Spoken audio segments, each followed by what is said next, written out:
There have been three phases to this tumultuous rollercoaster of a story. The first of Theresa May seeking secretly to keep us in the EU's customs union. The second of her ejection and Boris Johnson's promise to get Brexit done. And the third of the delivery of his Brexit in the teeth of a pandemic. Theresa May has a great deal for which she must answer. Her biggest act of harm to the UK was her repeated mistruth that she preferred no deal to a bad deal. She never had any intention of no dealing. Indeed, neither did Boris Johnson. Both of them played that game to charm the Brexit voting electorate. Some people might have bought into it, but most damagingly the EU did not. In reality, both May and Johnson were petrified of failing to get a deal.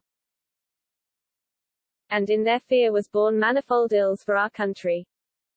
In her pursuit of close alignment, Mrs. May gave in to the false narrative that there can be no customs border on the island of Ireland. It suited her to do so because it allowed her to justify all of the UK remaining in the EU's customs union, her backstop. She wanted that result.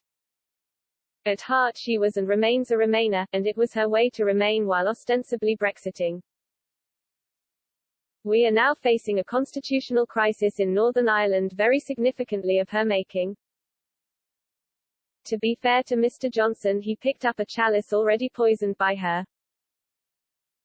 The negotiating position of the UK with the EU was in tatters and he had no majority in the Commons. His initial period as Premier was as a lame duck. But unlike Mrs. May, he is a first-class campaigner and a superb political expedient. He managed to get a deal with the EU, one which got rid of the backstop but instead partitioned our country. And whilst he extricated us from May's desire to remain in the customs union, he committed the country to close political and legal alignment via a level playing field and gave up our fishing industry amongst other things. Such is his ability to campaign. His sleight of hand went unnoticed by the media and electorate not just through the general election but all of last year as well. Even after the Northern Ireland Protocol was implemented and the Trade and Cooperation Agreement signed, the vast majority of Tory Brexiteers remained in denial. Many still are. They just want to see the back of Brexit. But Brexit will not go away. It keeps coming back to haunt them. There is a reason for this. Brexit has yet to be done. Only once the country has left the EU as one united kingdom and we have genuinely taken back control of our laws, our borders, our cash and our fish will Brexit end. Where we are now is miles away from that Conservative Party's own manifesto promise. It was unlikely that Brexit could ever have been delivered in a binary fashion. We were never going to be in the EU one day and fully out the next.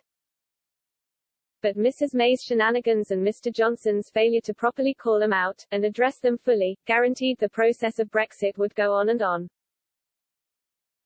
What he seems not to have appreciated is the EU seeks not just to punish the UK but to dismember it. Its first limb would be Northern Ireland. Then it will go after Scotland. And while it goes about seeking to capture parts of the UK, it will seek also to punish us economically. Metaphorically, not content with a hanging, they wish to draw and quarter us too.